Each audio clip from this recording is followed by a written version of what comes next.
মুস্তাফিজকে আর নেবে না চেন্নাই, খুব বাজে বোলিং করলো মুস্তাফিজুর রহমান। লখনৌ সুপার জায়ান্টসের কাছে ম্যাচ হারের পরে উপস্থাপকের প্রশ্নে একই বলল মহেন্দ্র সিং ধোনি।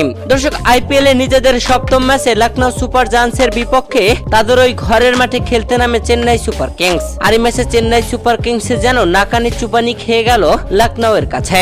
আইপিএল এর এই ম্যাচে চেন্নাই সুপার কিংস টসে হেরে আগে ব্যাট করতে নেমে ব্যাটিং ব্যর্থতায় পড়েছিল রীতিমতো, যেখানে লখনৌ এর বোলারদের কাছে পরপর উইকেট দিয়ে রান চাপে পড়েছিল তারা।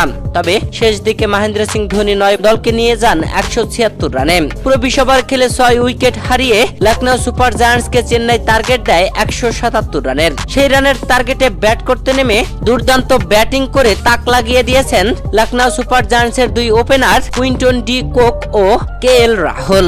এই দুই ব্যাটার দুর্দান্ত জুটি করে 134 রানের মাথায় জুটি ভাঙে, যে জুটি ভেঙেছেন মুস্তাফিজুর রহমান। যদিও এই 15তম ওভারে উইকেট নেবার আগে মুস্তাফিজুর রহমান আরো 2 ওভার বল করে প্রথম ওভারে 8 ও দ্বিতীয় ওভারে 7 রান খরচ করেছিলেন। তবে 15তম ওভারে নিজের করা তৃতীয় ওভারে বল করতে এসে শেষ বলে একটি উইকেট নিয়েছিলেন। এরপরে 17তম ওভারে আরো 1 ওভার বল করে পুরো 4 ওভার বল করে নেন মুস্তাফিজুর রহমান, যেখানে মুস্তাফিজ 4 ওভারে 43 রান খরচায় তোলেন একটি উইকেট। আর এই ম্যাচে চেন্নাইয়ের হয়ে সর্বোচ্চ রান খরচ করেছেন মুস্তাফিজুর রহমান। দর্শক, লখনৌ সুপার জায়ান্টসের এই ম্যাচে 2টি উইকেট পড়েছিল।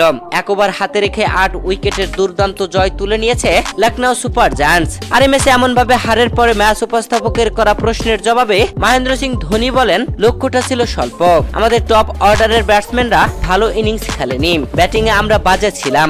177 রানের টার্গেট দিয়েও আমাদের বোলাররা যথেষ্ট ভালো করেছিল, তবে উইকেট তুলতে ব্যর্থ ছিল।